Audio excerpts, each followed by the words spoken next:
women very important in your life, and you kill them both.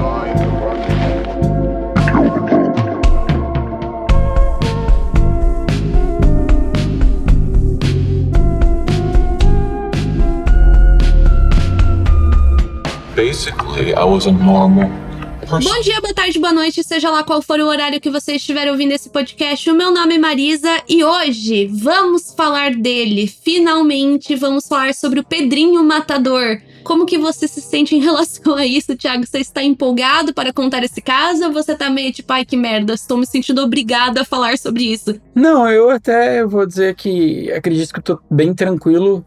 Eu só tô um pouco cansado da voz dele, porque eu devo ter literalmente ouvido umas 10 horas da voz desse sujeito, porque eu ouvi podcast, eu ouvi as coisas da Record, SBT, Fantástico, que teve sobre ele, porque teve muita coisa sobre ele.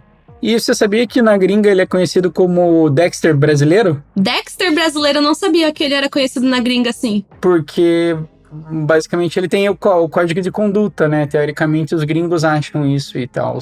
Muitos brasileiros também. Então assim, gente, a gente tá soltando hoje o episódio sobre o Pedrinho Matador porque a gente esperou um pouco pra ver se saía mais notícias e por aí vai. E nesse meio tempo saiu muitas controvérsias envolvendo ele, o que levou eu e o Thiago a pensar que talvez ele fosse um mentiroso compulsivo. Então a gente vai trazer o máximo de informações que a gente conseguiu encontrar. E também outra coisa importante, antes da gente começar, que eu falava que o caso do Pedrinho Matador era um caso meio banido da minha live, né? Porque eu tinha um pouco de receio de contar o caso dele, pelo fato de que ele tinha TikTok, ele era muito ativo nas redes sociais, e vai ser justamente esse o problema, né? Vai ser justamente por isso que mataram ele, né? A gente já vai falar sobre isso. E eu lembro que eu tava fazendo uma live, foi tipo no sábado. Aí eu falei, ai, gente, o pessoal pedindo, fala do Pedrinho Matador, fala do Pedrinho Matador. Eu falei, ai, gente, eu não vou falar do Pedrinho porque ele tem TikTok, eu tenho medo, sei lá, dele ver a live, não gostar. Não, ele adorava. Eu tinha um leve receio, assim, de pensar que ele poderia ver, sabe? No outro dia ele morreu. Aí o pessoal ficou, Leide, eu não acredito, você falou ontem dele, o cara morreu. Ai, gente, foi muito o timing, assim, eu não sei o que acontece, eu não posso abrir minha boca, porque se eu abro minha boca com alguma coisa, eu não posso, alguma coisa acontece depois, sabe? Acho que eu vou ficar falando, eu vou ganhar na Mega Sena, quem sabe assim eu atraio que eu vou ganhar na Mega Sena. Mas antes da gente começar, vocês sabem que tem como vocês apoiarem o nosso podcast de várias formas possíveis, e uma dessas formas, inclusive, é fazendo o Pix misterioso. O Pix vocês podem mandar literalmente de qualquer valor pro e-mail contato apenazumpodcast@gmail.com. E essa semana a gente recebeu o Pix da Maria Gabriela da Silva e ela mandou a seguinte mensagem, a gente ama ler as mensagens. Conheci o podcast de vocês por conta das lives no TikTok, só tá tendo resultado. Desde então, estou acompanhando vocês, não perco um episódio e um coraçãozinho vermelho. Muito obrigada, Maria, de verdade. Muito obrigado. A gente agradece demais. Continuem ouvindo, compartilhando pros seus amigos. Tira um print, Dando marca a 5 gente. estrelas. Sim, marquem, ajuda muita gente. A gente sempre reposta e a gente sempre agradece. Então, acho que a gente pode começar? Vamos lá, então, falar do Dexter brasileiro.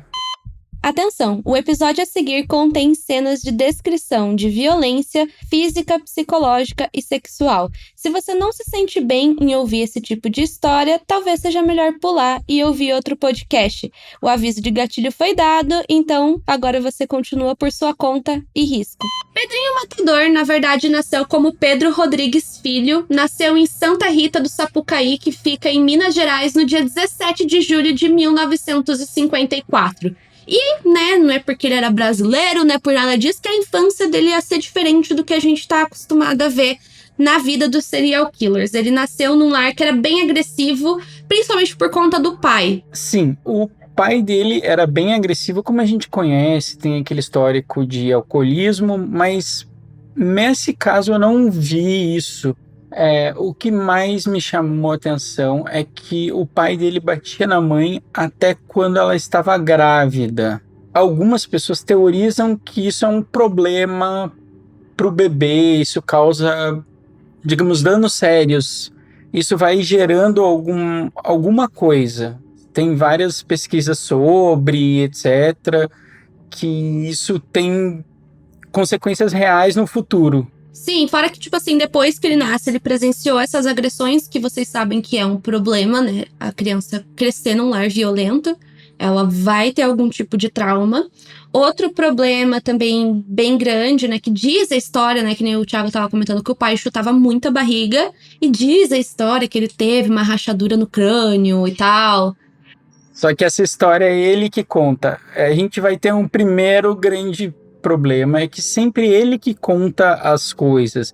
Ele que conta que a avó dele era parteira e que ele nasceu com isso, que a avó dele disse. Então a gente não tem muito o fato em si. É sempre a fonte primária é ele, que é bem problemático, porque a gente confia muito nele, a gente vai explicar por quê depois. É que assim, a gente já comentou em outros episódios que tem um problema quando a gente vai ouvir a história pelo ponto de vista do serial killer. Muitas vezes é muito interessante, porém, se, por exemplo, o serial killer tiver o diagnóstico de psicopatia, por exemplo, a gente sabe que psicopatas eles têm uma tendência muito grande a aumentar histórias, a mentir.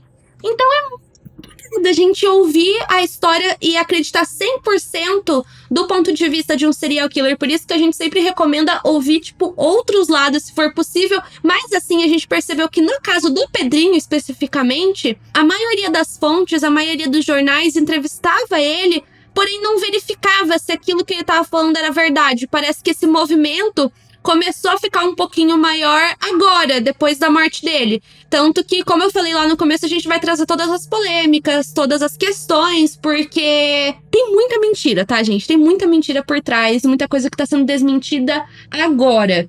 E uma das coisas que a gente achou muito complicada, eu lembro que logo quando o Pedrinho morreu, eu fiz um vídeo falando sobre ele. E uma coisa que comentaram no meu vídeo é falando que meu vídeo tava errado, porque a primeira pessoa que ele matou foi o primo dele. Só que calma, gente, tá? Porque quem falou isso? Ele próprio. Ele próprio, tá? Aí que tá o problema. É isso que eu quero que vocês entendam nesse podcast. A gente vai trazer as informações? Vamos. Porém, ao mesmo tempo, a gente não vai querer que vocês tomem tudo que a gente vai falar nesse podcast hoje como a verdade absoluta sobre o caso do Pedrinho Matador. Exatamente. Só fazendo um parênteses.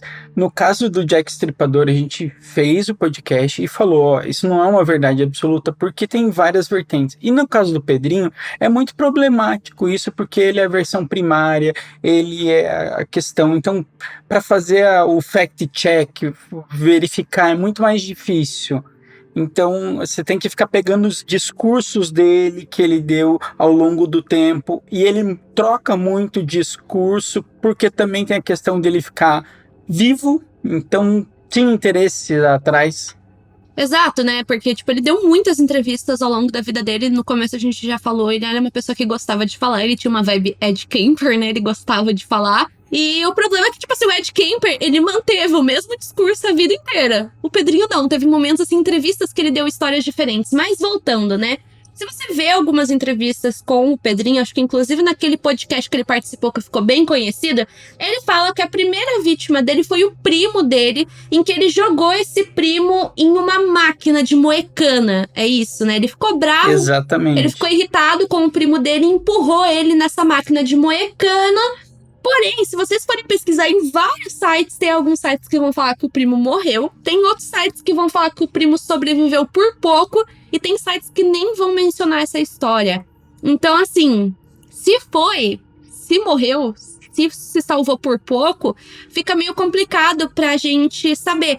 Porque, como a gente falou, quem conta essa história é o próprio Pedrinho. Então, assim, eu vi que alguns jornais agora tentaram investigar essa história. Sim, inclusive isso, ele fala no Cometa Podcast e também, se não me engano, tem uma matéria antiga do SBT que fala sobre isso.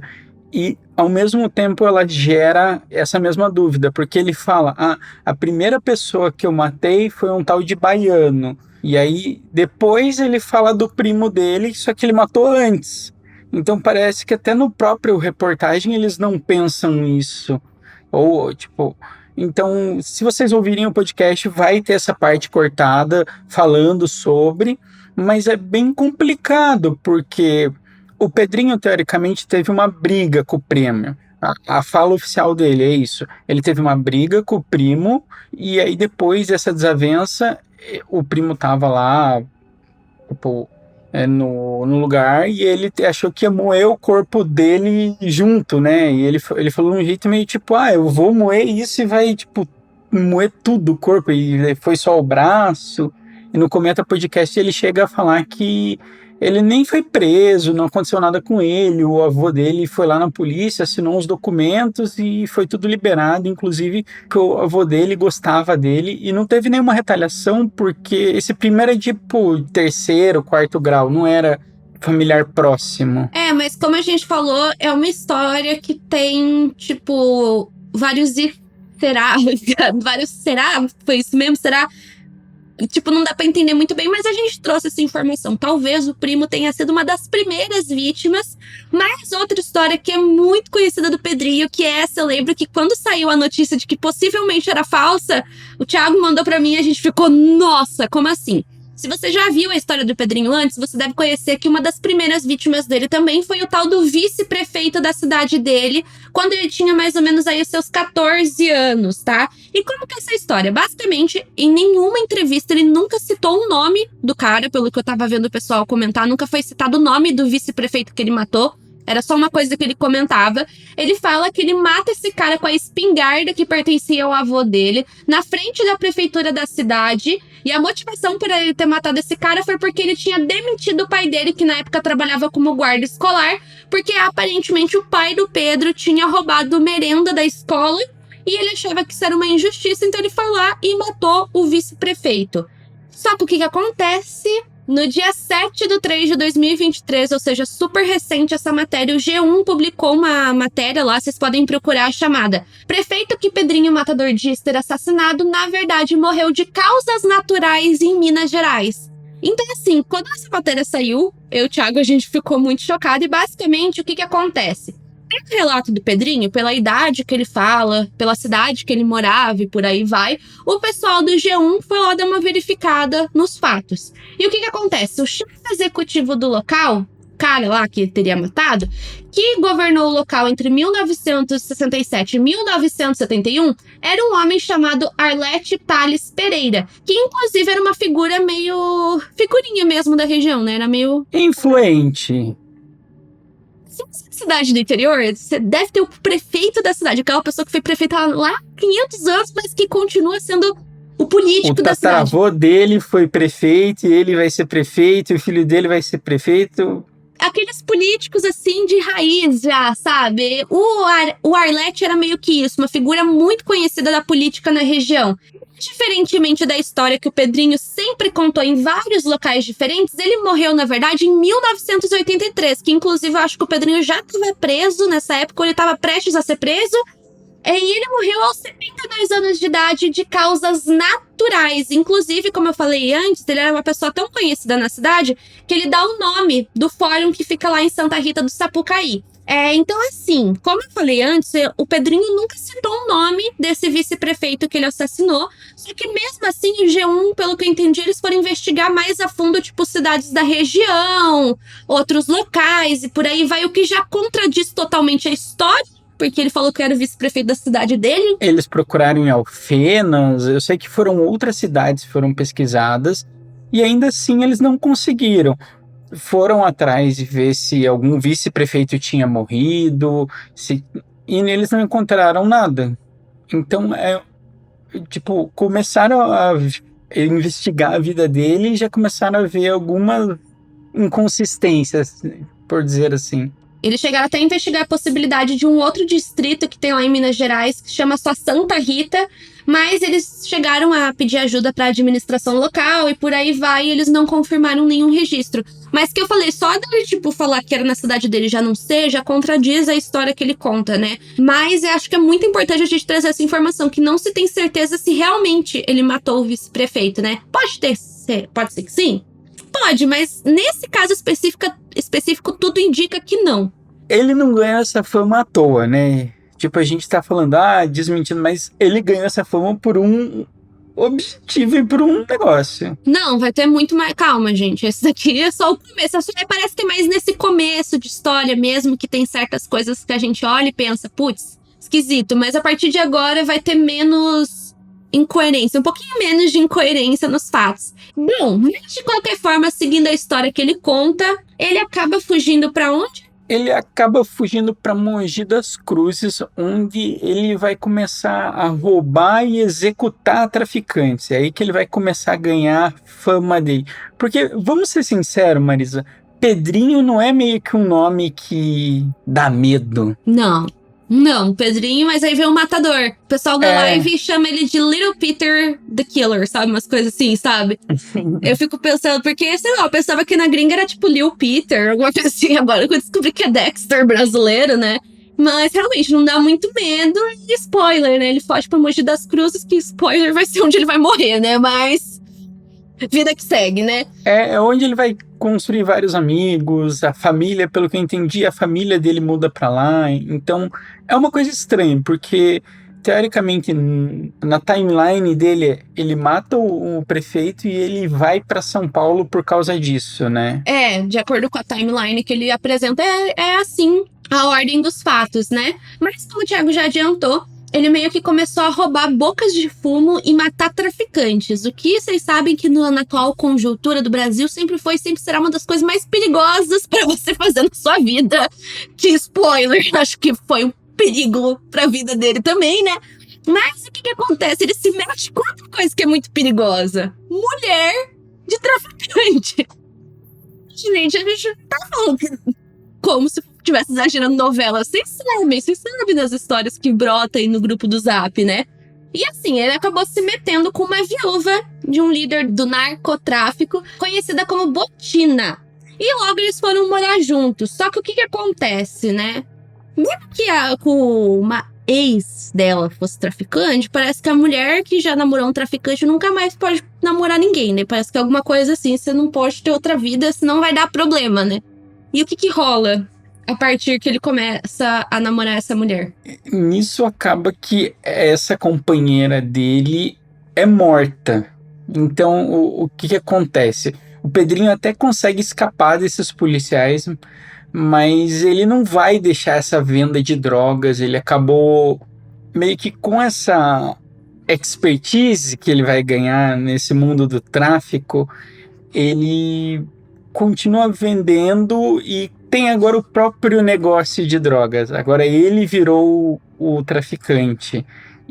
Coisa que muita gente não sabe, aliás. Como muitos casos, como assim, o Vampiro de Niterói, ele começou com roubos pequenos, né? Tipo, alguns roubos aqui e acolá, e isso foi subindo até ele conseguir se envolver com uma pessoa do narcotráfico e ter sua rede de distribuição, vamos dizer assim. Mais tarde, ele passou a se envolver com outra mulher, dessa vez o nome dela era Maria Aparecida Olímpia, que, pasmem, também foi assassinada. De acordo com a história que é contada, depois dele matar várias pessoas, meio que pra vingar a morte da esposa dele, né, a namorada, não sei se eles chegaram a casar, na real, ele foi atrás de várias pessoas que ele acreditava ser o assassino da mulher dele, porém, depois de muito tempo, ele descobriu que o assassino tinha sido um traficante que era rival dele. E assim, agora é uma coisa bem cinematográfica, de acordo com o que se conta. Eu digo cinematográfica porque eu consigo imaginar isso dentro de um filme. Nossa, parece uma coisa meio tipo Poderoso Chefão, parece uma coisa tipo cinematográfica que ele vai fazer e só... Porque ele invade uma festa de casamento junto com 4 amigos e ele mata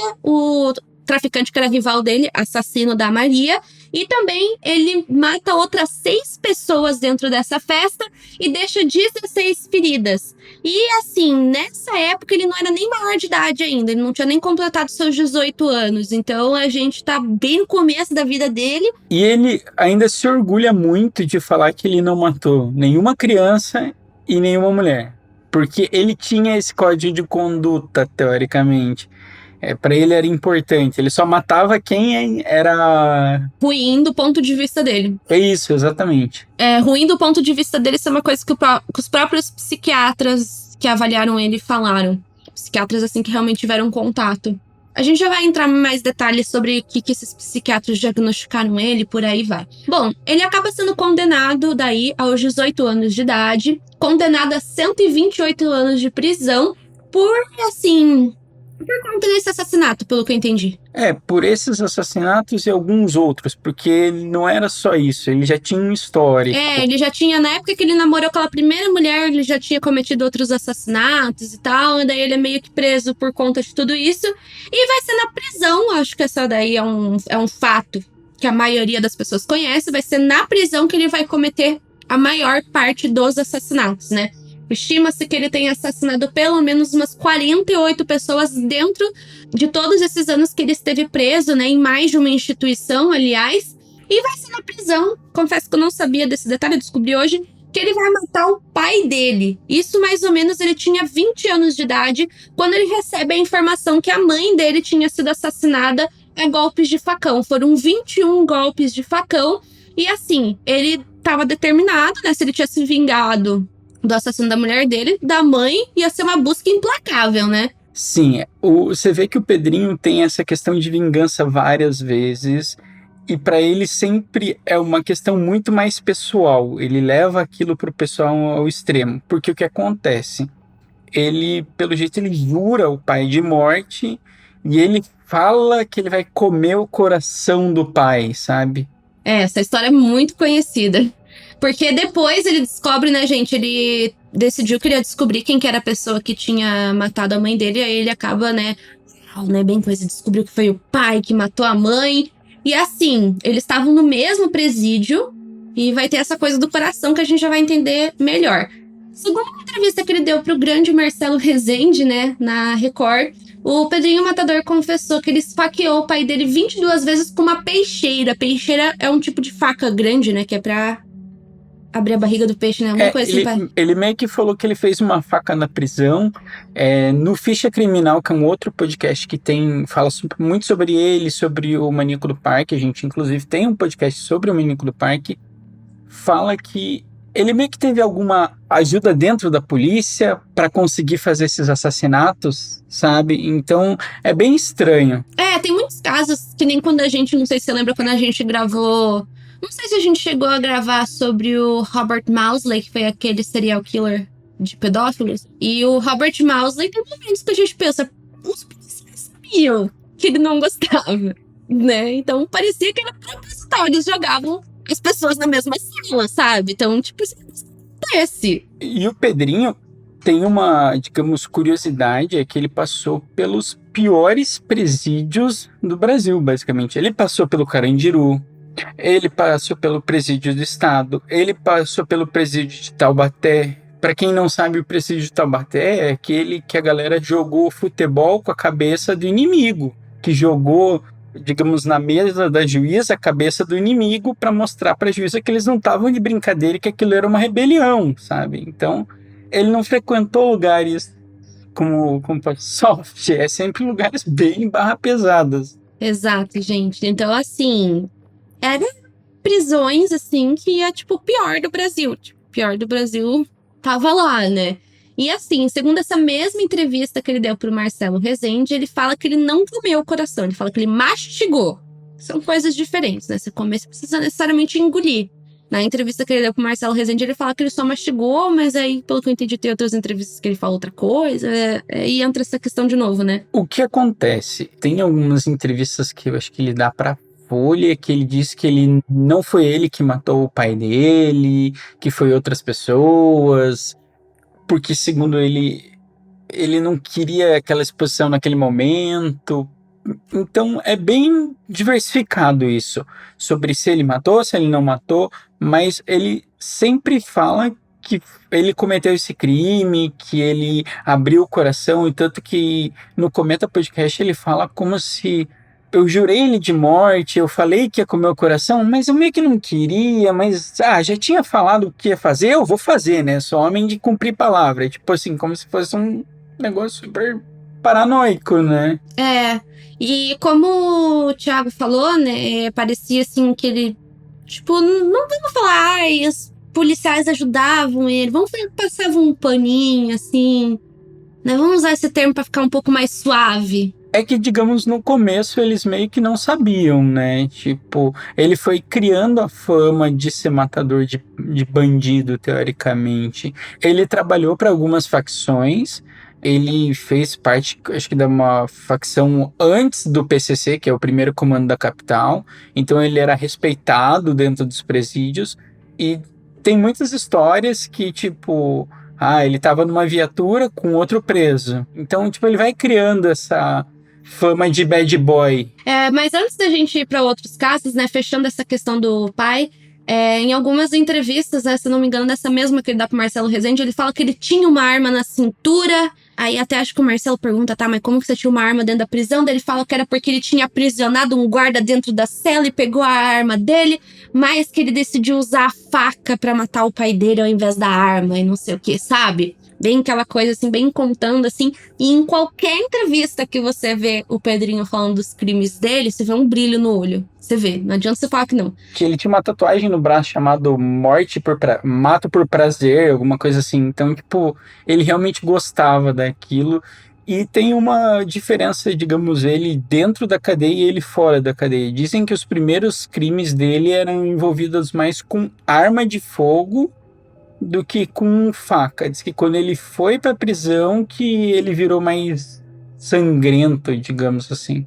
E também, assim, pensando no contexto da prisão, faca é uma das armas mais fáceis de serem feitas lá dentro. Porque isso foi uma coisa que eu já verifiquei em vários casos, assim, tipo, dá pra transformar uma colher em faca, dá pra fazer várias coisas, assim. Vocês sabem que a criatividade de preso é uma coisa que vai além dos horizontes, né? Qualquer coisa pode virar uma arma dentro da prisão, né? Já vi uns carcereiros falando, né, por que não tem tomada 220, por que não tem ventilador, essas coisas, porque várias coisas eles podem... Gente, a pessoa tá presa, cabeça vazia, oficina do diabo, é verdade, gente. Eu, assim, quando eu tô sozinha, o máximo que eu fazia é pedir um iFood, sendo que eu tô devendo horrores, sabe? Já comi, chorei ontem porque eu comi doce, não devia ter comido, sabe? O máximo que eu vou cometer é isso. Mas é isso, né, gente? Prisão tem dessas, né? E nessa mesma entrevista, novamente, ele vai falar sobre o tal código de conduta. Ele fala que o código se aplicava a jovens que não respeitavam o patrimônio público e aos velhos que estavam na sua lista das pessoas que mais incomodavam ele. Não, é que ele também tinha aquela questão dele não gostar de estuprador. Dizem que é muito por causa das esposas dele que morreram e tal. De acordo com os registros policiais, o Pedrinho foi preso definitivamente no dia 24 de maio de 1973. Viveu a maior parte da sua vida na prisão, aonde ele fez, como a gente já falou antes, a maioria das suas vítimas. É aí que a gente vai entrar nas várias histórias da prisão e a estadia do Pedrinho lá. Uma das histórias mais conhecidas é que ele teria matado um companheiro de viagem. Tipo, eles estavam no transporte pra ir pra penitenciária, né, no Camburão. Os dois estavam algemados e ele teria matado o cara que estava junto com ele. E esse cara tinha sido condenado por estupro. Então, eram várias histórias, essa é uma delas. Também tem a história que ele teria matado 2 companheiros de cela, porque, de acordo com ele, eles roncavam demais. Infinitas histórias, né, sobre Pedrinho. Até porque, querendo ou não, existe um número de vítimas confirmadas, né? Sim, essa é uma das grandes questões, porque o que ele fala fora da prisão não se tem muito, mas os da prisão têm muito registro. A gente não teve acesso aos laudos, a tudo isso, mas pelo que muitos especialistas dizem, o que ele fazia era registrado. Então, acabava acontecendo umas outras coisas. Por exemplo, ele acabava matando uma pessoa, mas quem levava era um outro laranja. E por que essa pessoa levava a culpa de um crime? É meio estranho, né? Mas é que é para mostrar força. Então essa outra pessoa precisava sobreviver na prisão, ele precisava disso. Então o Pedrinho ajudava muitas pessoas e etc. E ele tinha uma boa convivência no crime e as pessoas temiam ele. Não era brincadeira. Ele era temido porque, tipo, onde ele ficava, ele matava presos. Então... até por isso, abrindo um parênteses, né? Por que muitos especialistas em segurança, muitos especialistas em sistema penitenciário falam do porquê é perigoso misturar criminosos de graus diferentes? Porque, né, gente, querendo ou não, existe uma diferença entre um traficante, um assassino e uma pessoa que, por exemplo, roubou um botijão de gás para fazer comida para a família. Tem uma diferença. A pessoa que roubou, sei lá, roubou uma televisão. O adolescente vai roubar uma televisão. Por que isso é perigoso? Porque dentro da cadeia, se ela estiver misturada com essas pessoas, ela vai ter que se forçar praticamente a entrar no meio. É uma questão de sobrevivência, basicamente. E também vai ter toda aquela questão que ela vai aprender coisas que ela não teria aprendido se ela ficasse mais ou menos com o pessoal que cometeu o mesmo tipo de crime. Eu falo sempre do caso Ed Kemper, que foi o que fez o meu TCC sobre, né? Mas ele mesmo fala que quando ele foi preso pela primeira vez, ele teve contato com pessoas que tinham estuprado, coisa que ele nunca tinha feito antes. E aí ele conheceu isso, aí ele começou a ter desejo de cometer esse tipo de coisa. Por isso que a gente fala que é muito complicada essa mistura, né? Porque a gente vê... Tudo bem, o Pedrinho já é um caso que não tem nada a ver com isso que eu tô falando, mas...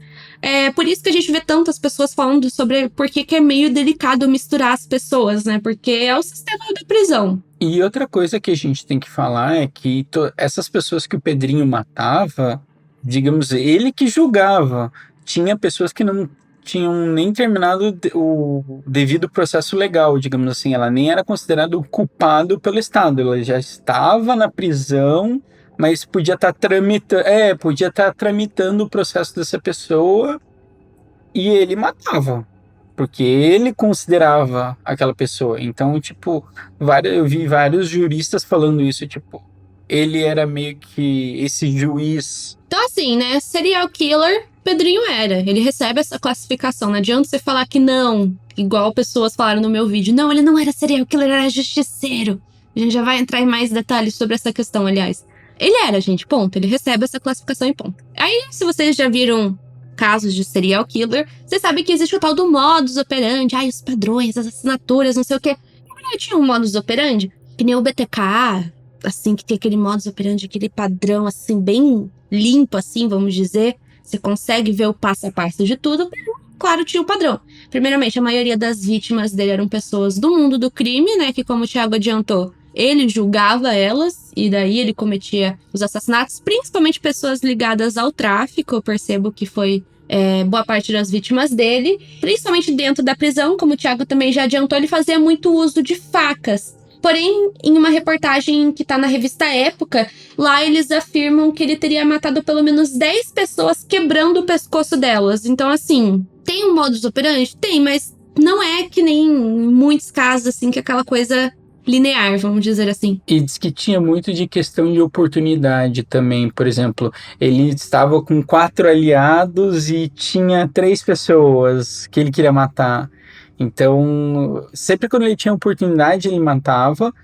E ele era muito frio nessa questão de ser psicopata, de que ele se fazia de seu amigo se precisasse para te matar. Era o máximo dissimulado, ele jurava tudo pra você pra poder te matar, se ele queria te matar realmente. E ele fala isso várias vezes. Então assim, né, como a gente já adiantou, ele passou por vários locais, ele quase pode pedir uma música pro Fantástico, né, podia, né, porque morreu, de todos os locais clássicos, assim, que ele passou, né, Carandiru, enfim, né, inclusive a gente tem que fazer um podcast sobre Carandiru.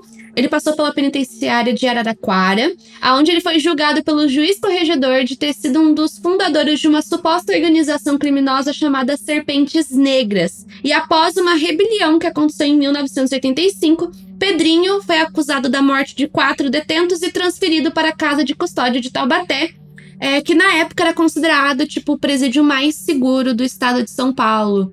Sim e não, porque teoricamente a custódia de Taubaté é onde vai se ter o estopim do primeiro comando da capital, que é o PCC, e o que os presos teoricamente odiavam esse presídio porque, segundo eles eram torturados, condições insalubres, não tinham comida, tinha, por exemplo, um dos líderes do PCC ficou 6 anos sem ter direito de alguém visitar ele. Se você acha isso errado, certo, não quero discutir isso, mas é meio que por isso que vai rolar as rebeliões, assim, que eram muito violentas. Tipo, é por isso que tem muita raiva reprimida e vai rolar as rebeliões. E também alguns presos famosos vão aparecer aí, né, Marisa? Ô, gente, foi nessa daí que deu a treta com o maníaco do parque. Eu amo essa fofoca, gente. Que fofoca. Foi aí, né? Foi no presídio de Taubaté. Ai, gente, encontra a rinha dos serial killers. Ai, lá no podcast do Maníaco do Parque a gente contou a história, né? Mas vamos trazer pra cá. Pedrinho Matador ficou na mesma prisão que o Maníaco do Parque. Maníaco do Parque, ele já era mais gordinho nessa época, né? E o que acontece? O Pedrinho jurava ele de morte. Acho que inclusive eu passo depois a cena pra você adicionar no podcast dele falando que ele odiava o Maníaco do Parque, porque, como a gente falou antes, ele não gostava de homens que faziam violências contra mulheres. Estuprador, assassino, e o Maníaco do Parque era o quê? Um estuprador. E também tinha uma questão de mídia, né? Porque as pessoas foram lá para ver o Francisco, não foram para ver ele. Tanto que o Rezende, faz as entrevistas com o Maníaco do Parque e tanto com o Pedrinho, eles meio que se encontram assim, porque ele queria fazer com o Francisco a entrevista. Então, rola meio essa questão de ego, de mídia. Vamos dizer assim que, tipo, na época que aconteceu o caso do Maníaco do Parque, era ele que a mídia queria. Não o Pedrinho. O Pedrinho já tava passado, já tinha dado um monte de entrevista, sabe? Já era. Então o Pedrinho, acho que ele foi meio que ficando ou com raiva, ele pensou que era essa mídia de volta pra mim, tem essa questão sim, né? E tinha a grande questão do Francisco ele ser muito, como eu posso dizer, protegido, porque ele era odiado por todo mundo dentro do presídio. Tipo, ninguém gostava dele. Por toda a nação, né? Não só o pessoal do presídio, né, gente? O Maníaco do Parque, enfim, vão lá ver o podcast se não conhece a história, né? E também tem digamos que a discussão entre eles, porque teoricamente o Maníaco do Parque ele ficava tipo tomando sol sozinho, pelo que eu entendi. E aí tava o Pedrinho num lado, eles tinham tipo uma grade entre eles. E aí o Pedrinho jura ele de morte, realmente fala, você vai morrer, etc. E aí diz que o Maníaco do Parque gospe nele e aí ele ficou tipo puto. Aí falam que o Pedrinho, acho que ele falou em umas entrevistas, não, mas eu desviei do guspe. Aí parece que é meio ele tentando sair por cima, assim, da história. Depois de um tempo deu uma rebelião, porque como a gente falou, o pessoal, principalmente das facções, estavam meio revoltados com a vida dentro do presídio. Como a gente falou, bola de futebol de cabeça humana, enfim, né, gente? Era uma coisa bem terrível, né? Dá até um pouco de receio de falar, mas não briguem com a gente, tá? A gente só tá contando o caso. E sabe uma coisa bizarra que eu não sabia? Que o mesmo diretor desse presídio de Taubaté foi o diretor do presídio do Carandiru. E depois ele foi assassinado em algum plano. Eu não sei qual plano, se foi do PCC, mas eu sei que depois ele chega a ser assassinado. Mas isso diz muito sobre as revoltas, né? Mas voltando, deu uma rebelião. E o que acontece? Era uma rebelião justamente reivindicando condições de vida melhor dentro do presídio. E o Pedrinho, nessa época, ele trabalhava meio como office boy dentro da prisão. Ele meio que dava recado de uma ala pra outra e tal. Era meio que essa função dele dentro da prisão pra facção, né? E quando deu essa rebelião, uma coisa que preocupou muito a facção, por mais que todo mundo ali odiasse o Maníaco do Parque, era de que o Pedrinho se aproveitasse dessa situação, que tava, enfim, rolando uma rebelião, e matasse o Maníaco do Parque. Porque, pense, o que eles iam noticiar? A morte do Maníaco do Parque. E o PCC, né, enfim, a facção não queria isso. Eles queriam que olhassem pra revolta que eles estavam fazendo. Então, eles meio que esconderam cada um deles de lados opostos da prisão e a rinha não aconteceu, basicamente. Basicamente, o Maníaco do Parque fala que não aconteceu nada com ele. Mas, pelo que os laudos dizem, quando ele foi transferido, diz que ele apanhou bastante, diz que não foi uma vida fácil. Tipo, diz que tinham acho que 9 pessoas juradas de morte. Ele ficou junto com essa galera jurada de morte, mas acabou que o que foi dito não toquem nele, porque senão vai acabar com as nossas reivindicações. Então, tanto que foi anunciado que o Maníaco do Parque tinha sido morto e depois o DPEM, que é a questão de penitenciária, negou isso. Chegaram a noticiar mesmo não tendo acontecendo, né? Mas o Maníaco do Parque não foi o único famoso que o Pedrinho lidou na custódia de Taubaté, quase o Tremembé, né? Versão masculina, né? Pelo que eu tô vendo, né? Que em 1987, lá na casa de custódia, ele quase assassinou um homem chamado Rosmany Ramos, que talvez vocês não conheçam, mas ele era um ex-médico que no final da década de 70, começo da década de 80, se tornou um traficante internacional. Inclusive, gente, eu fiquei chocada com essa informação, ele traficava com um avião particular dele, porque como ele era médico, ele tinha muito dinheiro, depois ele virou traficante, né, gente? Então, assim, ele foi preso em 1981, esse cara, né, condenado a 53 anos de prisão por roubo de aviões, contrabando de automóveis, pelo assassinato do seu piloto pessoal, fora toda essa questão do tráfico internacional. Mas, pelo que eu entendi, o assassinato não rolou, foi um quase assassinato, tanto que esse maluco aí tá vivo até hoje, acho que tá até solto já. Então, foi outra pessoa, assim, que é relativamente conhecida no mundo do crime, que cruzou o caminho do Pedrinho, mas dessa vez também não deu certo. E aí, acho que a gente pode pular se o Pedrinho teve ou não um diagnóstico, né, clínico. Ele teve um diagnóstico? Eu acho que outra coisa que vale a pena comentar é que o Pedrinho, ele, depois de muitos assassinatos que ele fez, eles acharam prudente deixar ele sozinho, né? Então ele ele ficou acho que 15 ou 20 anos meio que numa não uma solitária, mas tipo, ele era separado dos outros presos, porque diz que até os policiais tinham medo que ele fosse matar outros presos. E isso gerava toda uma papelada. Tipo, tinha todo um problema envolvido. Chamar IML, etc. Perícia, polícia. Tinha toda uma burocracia que os policiais não queriam. Então, meio que ele foi separado, assim. E ele parou de matar por um tempo. Exato. Como a gente pontuou lá no começo, né? Quando eu fiz o vídeo falando sobre o Pedrinho e tal, e me referi a ele como serial killer, muitas pessoas comentaram no meu vídeo: não, ele não é serial killer, ele é justiceiro, não sei o que, lá, lá, lá. Não, gente. Ele é serial killer, e caso vocês nunca tenham ouvido falar sobre isso antes, existem meio que 4 tipos de serial killer, né? São 4 tipos de homicidas. E um desses tipos é o que é conhecido como serial killer missionário. Como a palavra já indica, missionário geralmente é uma pessoa que tem alguma missão na vida, né? Uma missão, geralmente missionário tem mais a ver com religião, né? Pra espalhar a fé. Jones, que temos podcast sobre ele aqui. O Charles Manson também tem uma vibe mais de seita, a gente pode pensar meio que por esses moldes, né? Então, o Pedrinho Matador, ele é classificado como serial killer do tipo missionário. Inclusive, é muito interessante essa coisa, tem vários outros, tá, gente? Tem o sádico, enfim. Que basicamente são assassinos que acreditam que tem uma missão na Terra. E no caso dele, a missão dele era ser o justiceiro mesmo, né? Era vingar aqueles que ele achava que era a pessoa errada.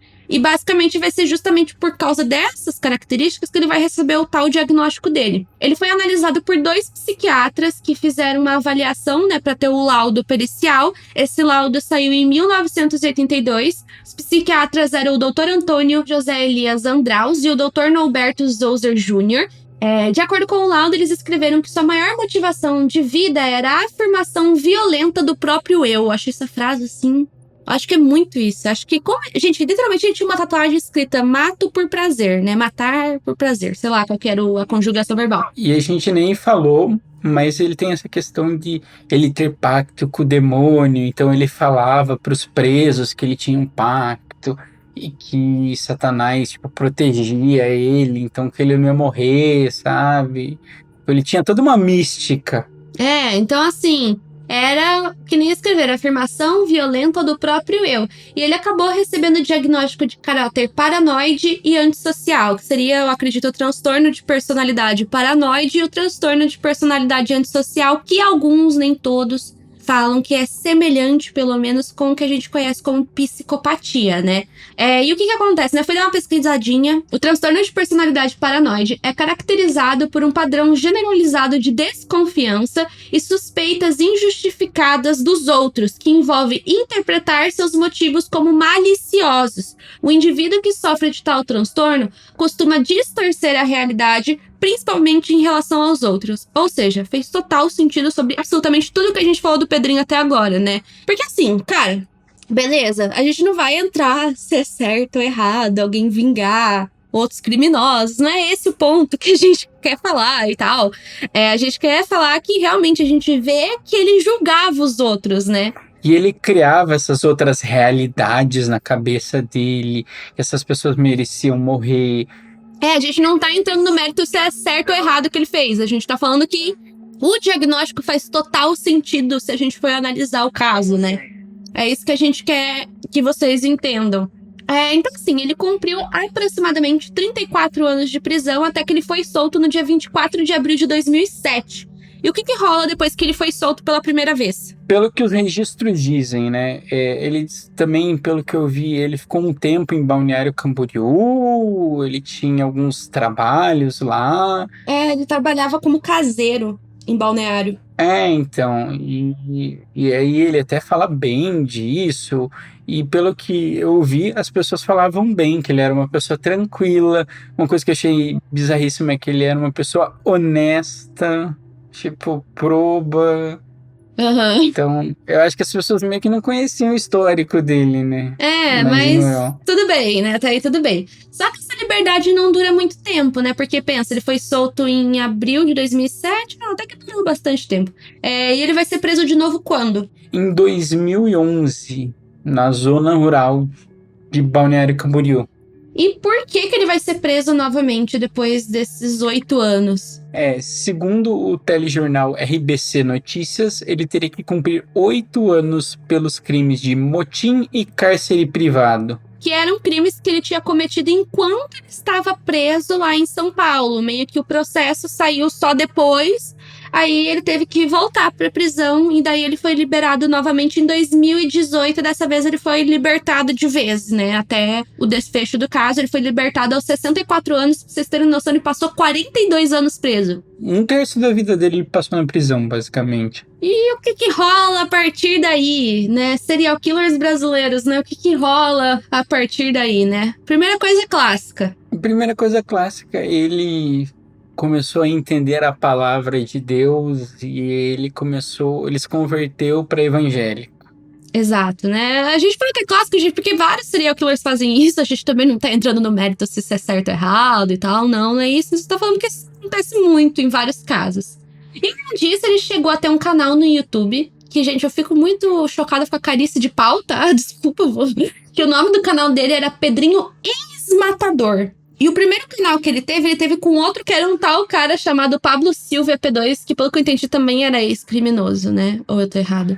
Era meio que o melhor amigo dele, se não me engano, alguma coisa assim. Eles eram bem próximos. Outra coisa, ele tinha um TikTok, ele era bem ativo, né? Ele tinha TikTok. Só que parece que ele teve uma treta depois com esse Pablo. Aí eles fecharam o canal. Aí depois ele abriu outro canal que era dele. E mesmo ele tendo o canal, tipo, com esse Pablo, tipo, só tinha vídeo do Pedrinho. Eu cheguei a ver na época antes do canal sumir. Aí ele tinha TikTok, tá, gente? Ele fez live aqui no TikTok que eu vi com meus próprios olhos. Não cheguei a assistir, mas eu vi ele fazendo live. Ele postava aqui no TikTok. Ele era muito ativo nas redes sociais.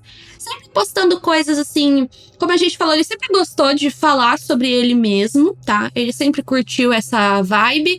Curtia também mostrar as coisas dele, tanto que no canal dele eu lembro que tinha vários vídeos dele, tipo, numa casa de reabilitação. Não sei se era uma coisa da igreja dele e tal. Também tinha vários vídeos dele pescando, vários vídeos com o netinho dele, né? Que ele tem um filho. Ele tem um filho, vídeos com, tipo, o netinho dele, sabe? Umas coisas bem... Você olha o vídeo, tirando as tatuagens que você olha, você acha que ele é um vovozinho. Qualquer. Sim, porque a idade chegava, né? Ele já tinha os cabelos brancos, já dava pra ver que ele já tava numa certa idade. Tinha vezes que foi bizarro, porque tem alguns vídeos dele indo em shopping, assim, e como que ele ficou chocado com o shopping, sabe? Eu sei que no TikTok, porque eu vi várias pessoas falando sobre o caso dele antes dele morrer, que tipo, ele no TikTok ele falava sobre trabalho duro, porque essa geração tem que trabalhar duro, sabe? Tipo, não pode ter os erros dele, Que nem eu falei, se você não soubesse do contexto, quem ele era, você acha que é um vovozinho como outro qualquer, porque até a voz dele tava de vovozinho já, sabe? Então, assim, você olhava ele, parecia um vovozinho. Aí você via ele todo tatuado, assim, ele já pensava, calma aí, esse vovozinho aí é diferente, né? Daí você... Que essa tatuagem dele é bem tatuagem de prisão, tá, gente? É por isso que eu tô falando. Mas ele trocou todas, basicamente. Que ele tinha mato por prazer, ele cobriu. Pô, ele tinha 2 tatuagens pras ex-mulheres, né? Que ele cobriu as 2. Ele tinha uma no braço, uma para dizer que ele cobriu com uma pena. Eu sei porque eu vi um monte de vídeo, gente, sério. Ele cobriu o braço com uma pena, ele cobriu as mãos, então, tipo, tudo que ele podia cobrir, ele cobriu. Até ele tinha, acho que um demônio no braço, que ele também cobriu.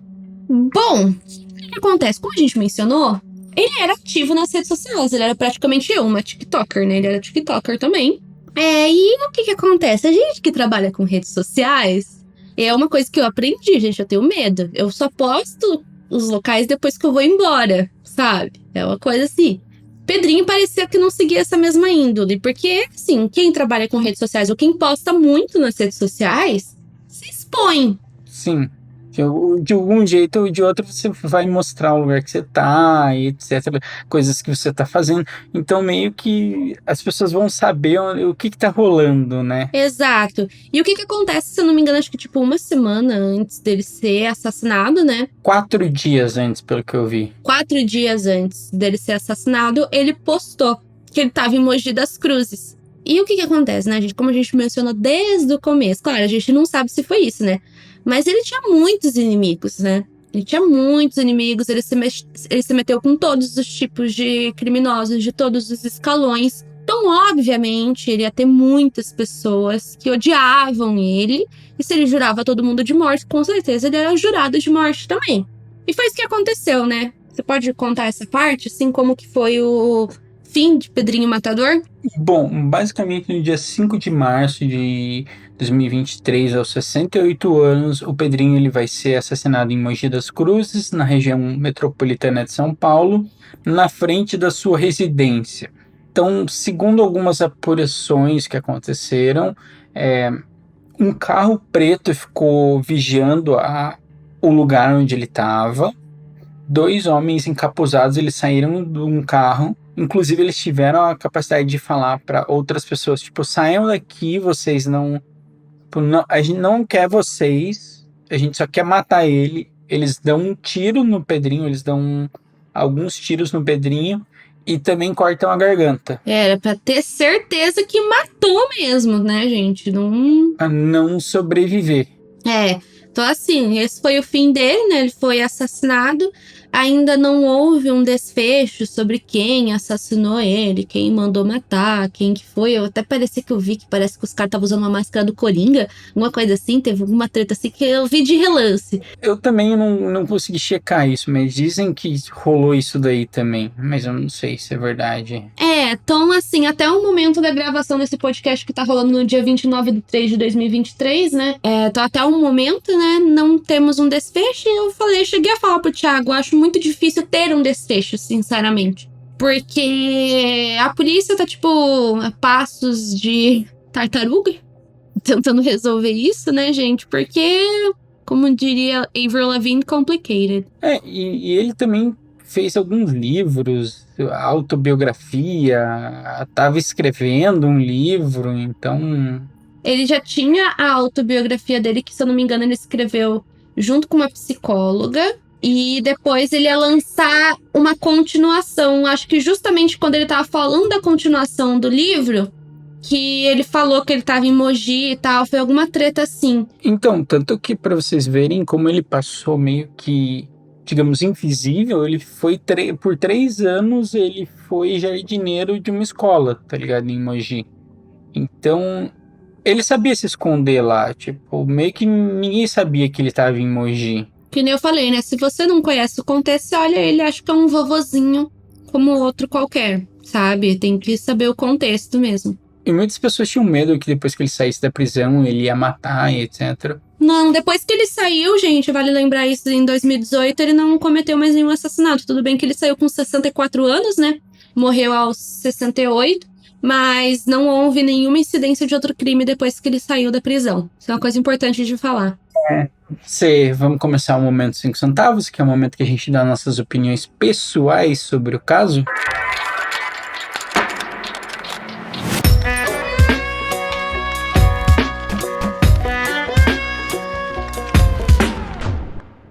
Bom, eu acho que eu já te falei isso pessoalmente, mas eu acho muito bizarro ele ter vivido tanto tempo, porque ele morreu justamente no ambiente que ele se criou, que é um ambiente de violência, morte e brutalidade, sabe?